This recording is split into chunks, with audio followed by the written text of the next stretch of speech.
Bonjour à toutes et à tous, bienvenue sur Misscom, je suis Claire Négri, révélatrice de personnalité d'entreprise, ou devrais-je dire la fille aux cheveux fous, pour aujourd'hui. Attends, la grippe est toujours là, mais vous voyez, moi aussi, donc tout va bien. J'espère que vous allez bien aujourd'hui, du moins mieux que moi. Et on se retrouve aujourd'hui mardi pour votre Comme ça. Comme ça, donc, je vous présente des outils. Voilà. Bon, alors, la thématique évolue un petit peu. Je suis pas juste sur une présentation, un partage d'écran pour vous montrer un outil en particulier, mais plus pour remettre en lumière, par rapport à la thématique de la semaine, des outils qui pourront vous être utiles vis-à-vis de la thématique, tout simplement. Du coup, aujourd'hui, je vous propose le sujet du jour, donc quels outils pour distribuer ces contenus, vos contenus. Pour moi, c'est quelque chose d'impératif, puisqu'on l'a vu hier, justement, avec la multiplication des contenus que l'on va créer, avec la multiplication des supports, puisqu'on peut avoir justement le rédactionnel via le blog, la vidéo via Facebook, YouTube, il y a TweetDeck, il y a tout un tas de périscopes, tout un tas de supports de diffusion. Les podcasts, n'en parlons pas, il y en a pléthore aussi. C'était le sujet de la semaine dernière, si jamais ça vous intéresse. Euh, on va avoir du coup, cette histoire de dispatcher. On a vu hier l'intérêt justement de tout rassembler sur son blog. Faut-il encore être lu et vu par un maximum de monde pour pouvoir intéresser et exploiter tout ce contenu-là? Alors les outils que je vais vous proposer aujourd'hui, c'est deux, parce qu'on ne peut pas non plus tout traiter. Il y en a autant que de l'imagination et de ce que vous trouverez bien évidemment sur Internet, pour la plupart, ou ce que vous imaginerez tout simplement. Mais vous avez, y a quelque chose d'hyper important qu'il faut garder en tête. Alors attendez, je vais aller vérifier, je vais aller mettre les commentaires, voir si vous êtes là. D'ailleurs, petit rappel, si vous me rejoignez, n'hésitez pas à me faire coucou pour que je sache qui est avec moi. Et puis, tout simplement, pour me dire aussi, pour inviter aussi, si vous connaissez des gens que la thématique pourrait intéresser, les inviter pour découvrir ces lives-là. Vous leur partagez juste la vidéo, j'ai pas besoin que vous les taguiez ou quoi que ce soit. Je m'en fous, moi je veux de la qualité. Si vous voyez un sujet qui pourrait intéresser un de vos contacts, n'hésitez pas à lui partager, tout simplement. Si vous préférez YouTube, vous pouvez aussi me retrouver sur YouTube, puisqu'on y est également. Ces vidéos y sont, donc n'hésitez pas. Petit rappel également, si vous souhaitez me soutenir, n'hésitez pas à liker la page, vous abonner à la chaîne et cliquer sur la petite alarme de notification pour recevoir une alerte quand une nouvelle vidéo est en ligne. Je ne trouve pas, ça y est, c'est là. Comments. Hello Cécile, hello Florian, bonne année à tous. Enfin, je pense à Florian. Ça fait un bail que je t'ai pas vu, j'espère que tu vas bien. Voilà, j'ai retrouvé ma petite fenêtre des commentaires, je peux y aller. Bon, la fièvre est en train de monter, c'est terrible. Donc aujourd'hui, je veux vous parler de deux outils en particulier qui vont vous permettre de distribuer vos contenus, mais à petit rappel avant, qui est important pour moi, ne soyez pas auto-centré. L'autocentrisme, qu'on appellerait aussi l'égocentrisme si on n'était pas dans le monde professionnel, c'est quelque chose qu'on ne supporte pas en tant qu'être humain. Alors quelqu'un qui parle uniquement de lui et tout le temps de lui, c'est juste chiant, rébarbatif et tout ce que vous voulez. Après, oui, il y a du mailing pour donner des points de vue, pour raconter sa life, son histoire, tous les points de vue que vous aurez, mais dans l'idée de distribuer des contenus, à proprement parler, ça va être justement de pouvoir être ouvert au monde, être ouvert à autre chose qu'à ses propres contenus pour proposer justement un panel de contenus. Je voulais trouver un autre mot, mais là, non. Un panel de contenu à votre audience qui va effectivement être pertinente, complémentaire, etc. Donc on va pas être auto-centré et ne publier et ne partager que ses propres articles, en tout cas par rapport aux deux supports auxquels je pense. Allez, je vais arrêter le teasing et vous les nommer tout de suite. Ce sont bien évidemment la newsletter. Attention, je parle pas de mailing. Je vous mettrai le lien en commentaire et puis dans la description une fois la vidéo terminée. Je vous redonnerai le lien sur ce qu'est une newsletter et comment la faire.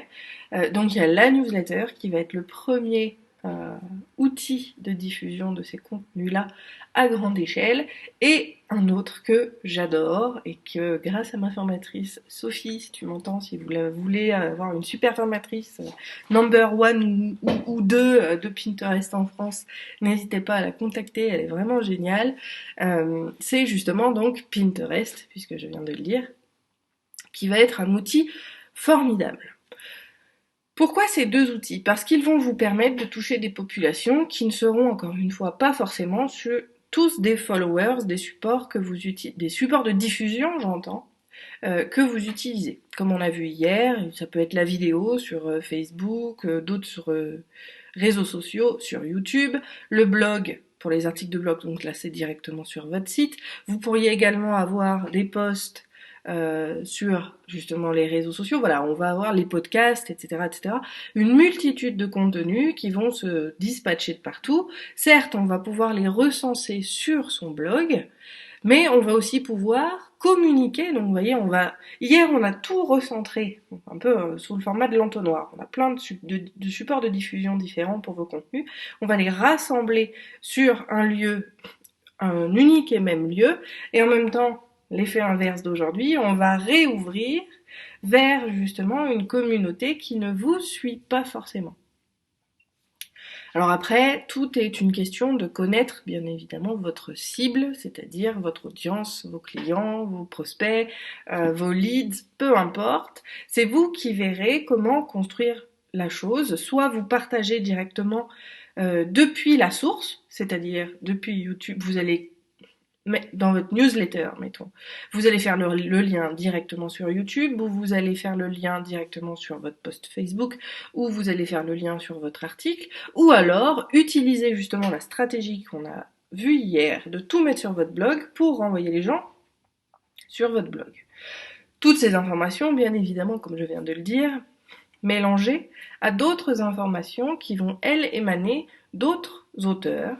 Je pense par rapport à mon domaine sur la communication et le marketing, ça peut être bien justement de faire le lien avec des études qui ont été menées, des études statistiques, quantitatives et qualitatives.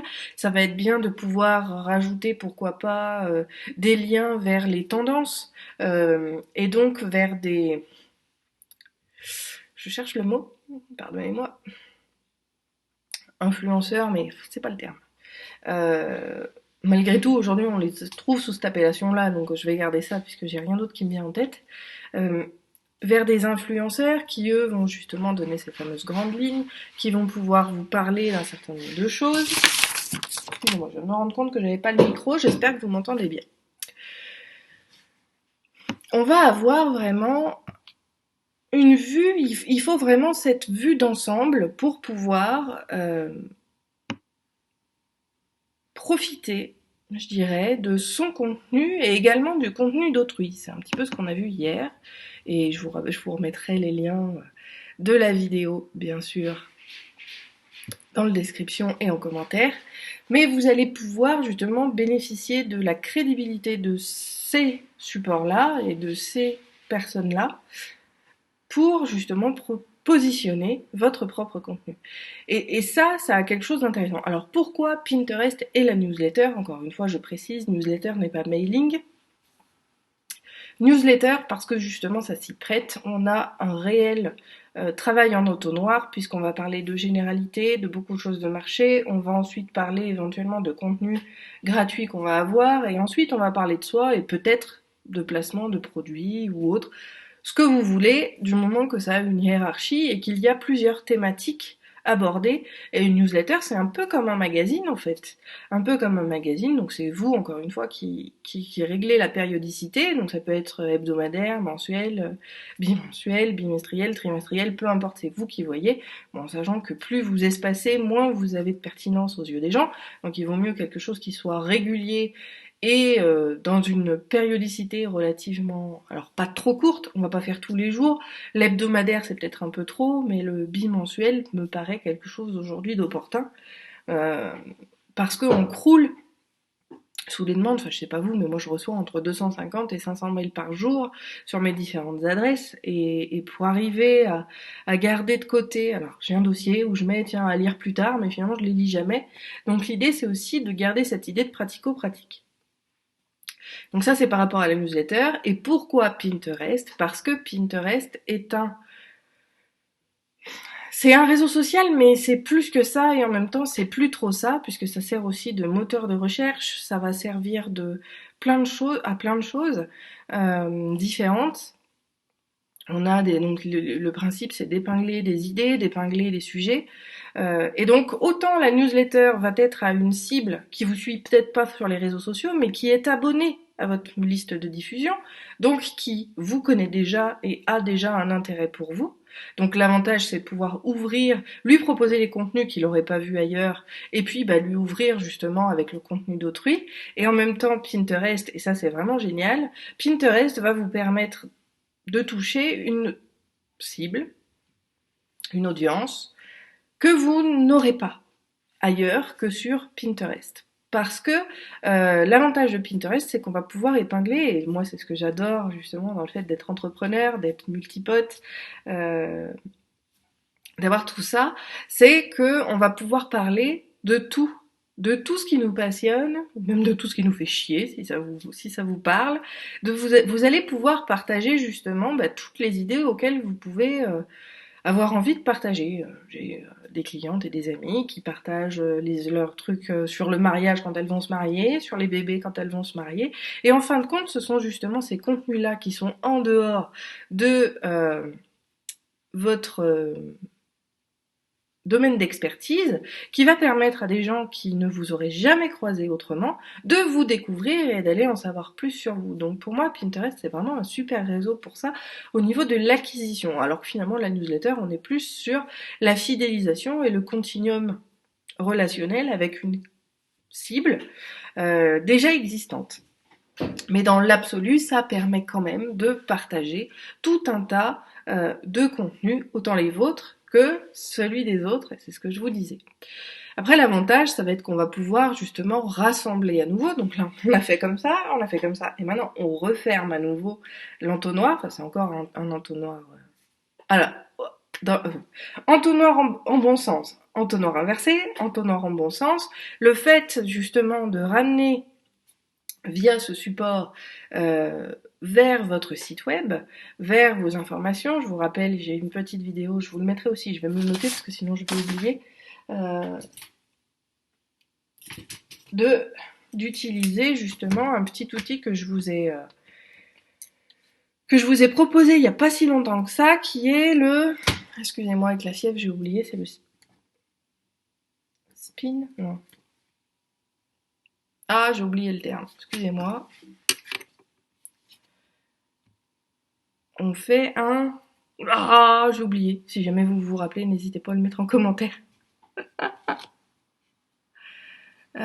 C'est ça. Je vais aller chercher le truc.